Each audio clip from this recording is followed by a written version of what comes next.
If someone were to write a book about your life, what chapter are you on? How interesting are the previous chapters? And what do you want the other chapters to look like? You graduated college, you got a job, and your job pays your bills. The end. And you do that for 30, 40 years. You retire in a home and you die. Is that the content of the book that will be written about you? That's a question I want you to take away and ask yourself.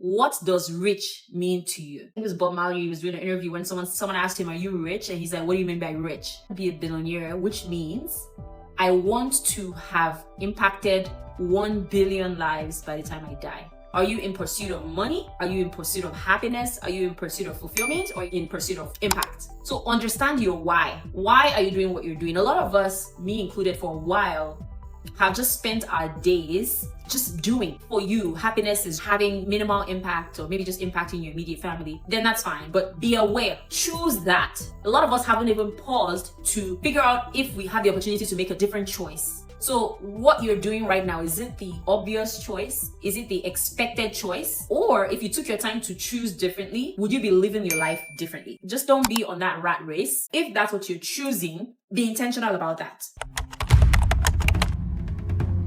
You need to give yourself permission to be real. At the end of the program, we were asked, what's one key learning that you want to take away from this program? And I wrote down, be yourself. For instance, I'm doing content, right? I've been trying to figure out, how do I make my content more effective? How do I get people to engage in my content? So that's something that I've been working on. And I was talking to someone and she's like, people don't connect with your message. They connect with your essence. That to me was mind blowing. People don't connect with your message first. They will eventually connect with your message, but the first thing they connect with is your essence, who you are. And the only way to show who you are is to be authentic, to be real. Humans are like sharks. They can smell blood. What does that mean? When someone is being inauthentic, people can tell. When someone is trying to, create a persona that is not real to them, you might think you're doing a great job at acting smart or acting like you're more than yourself. But people can tell, because the world makes us feel as though we need to pretend to be somebody else to be successful. I've spent a lot of time thinking that I needed to not appear successful, because I am successful in my own right. But there's a lot of pressure. Oh, I'm not doing this yet. I'm not doing that yet. But there's a place for you to acknowledge all the things that you are already doing well, and acknowledge that there's always a learning opportunity. It's okay to be learning. You don't have to know it all. You don't have to have it all. That's okay. People are not looking for your perfect self. People are looking for your real self. If there's anything you get out of this conversation, how can I offer people my real, unadulterated self? How can I be vulnerable about my weaknesses, as opposed to pretending that we know it all or we have it all? Because it's kind of counterintuitive. Knowledge is not common practice. Obama said recently, sometimes you're sitting in a room full of C-suite, or you're sitting in a room full of presidents, and you realize the fact that somebody is a president doesn't mean they're wise. The fact that somebody is a great person doesn't mean that they are not fools. Common sense is not common practice. The reason why this is important to you is because fear and lack of confidence comes from, or stems from, a lot of times, intimidation. You're intimidated by the accomplishments of those around you. So if you start to recognize that common sense is not common practice, all these people that you see that appear to be doing amazing things in their life, they are also learning just as much as you are. That reduces the pressure. This one is about influence. People don't care what you know until they know that you care. For a while, I spent my time giving value, at least for me, and from a content perspective. Most of my content has been very focused on value. The tactical aspects of growing in your career, the tactical aspects of getting promotions, the tactical aspects of thriving in corporate America, in corporate spaces, as a woman and as an immigrant, as a neurodivergent professional. There's a place for that. But if I'm not able to accurately communicate why I care about this topic, then I'm guessing you probably wouldn't care to listen to me. So if there's someone you're trying to influence, for instance, you're trying to influence your boss, how can you communicate to your boss that you care? In the Harvard training, we talked about it on the flip side, which is a lot of times employees just don't want to listen to their leaders or their managers because it feels as though the manager doesn't care. Someone says, the manager doesn't even know my kid has been sick for a week. The manager doesn't even know that. The manager doesn't even know my kids' names. So I'm disengaged from the organization. So if you're a leader here, or you're an aspiring leader, that's the takeaway. A lot of times you might care, but take the time to help people understand that you care. When people know you care, they in turn would then care to listen to what you have to say. That is how you influence people. Not just that you care abstractly, that you care about them as an individual, you care about what bothers them and what concerns them. So how can you take away that lesson? For me, that's the takeaway, is how can I better communicate that I care? If I've not been doing a good job at that, that is my own takeaway. Because I can share all the tips in the world, but how can I communicate that I care? And maybe this would be a good juncture for me to share that. Here's what I've been noticing in the workplace. I migrated to America as an immigrant, got into a space. I was the only Black person. I was the only African. I had a really thick Nigerian accent at the time. And I was so intimidated. A lot of people don't name that. I was intimidated in that space, guys. And then people would make snide comments. They would make fun of your name. A lot of immigrants can relate to this. When you talk in the workplace, someone's like, huh? Like, that is so embarrassing.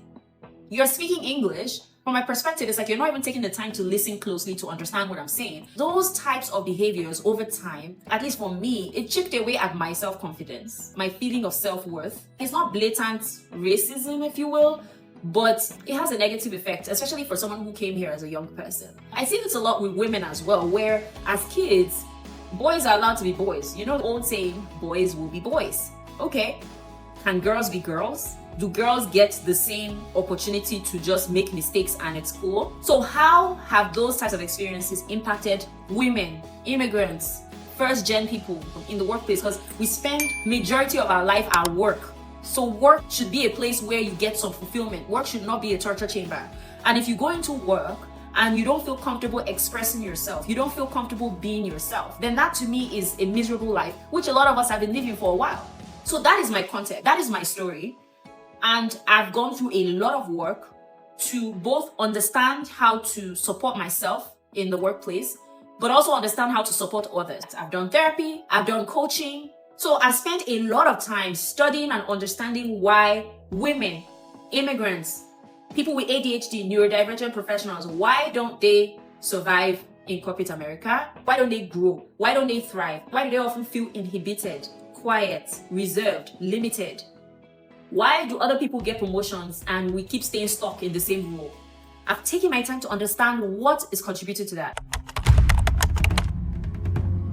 The additional thing that I did is I spent a lot of my time in HR. I've spent over 13 years in HR. And in my role, I advise executives on who gets promoted, who gets fired, who gets hired.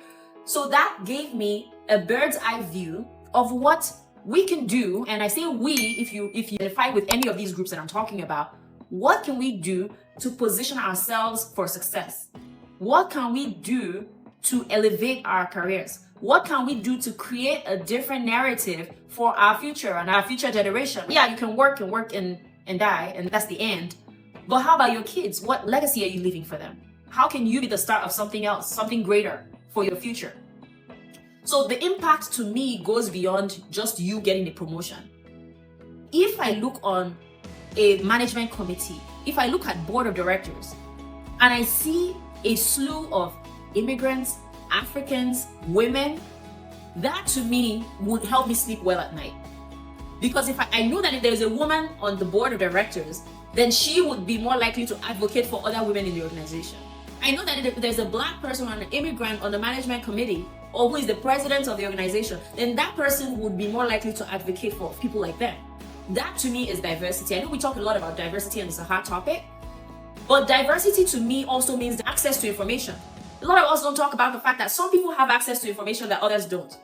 For a woman who has been inhibited from childhood, or an immigrant who just doesn't even understand the context, like you are in a place where you don't understand the nuance and the context and what goes on behind the scenes, who gets to give us that information? Who gets to tell us, hey, in your next meeting, you probably want to get up and speak up. In your next meeting, you probably want to say, let me take on this project. Who gets to tell us that? When your boss says something you don't agree with, you probably want to raise your hand and challenge them in a constructive way. Who gets to tell us that? Who gets to give us all that information? That is why I care. That is the problem I've identified as my personal project. From my little corner of the world, if you will, How can I do my own part? And how can you do your own part to create a world where everybody has access to the same information and everybody has access to the same opportunities? Can impact one person at a time. That would make me feel fulfilled. But I'm hoping that I leave you with that desire to help others around you. I leave you with that desire to inspire the next woman as well. So as you're getting inspired yourself as an immigrant or as a woman, as you're getting inspired, as you're getting activated, as you're getting opportunities, are you turning back and helping those around you? That to me is how you create impact from where you are.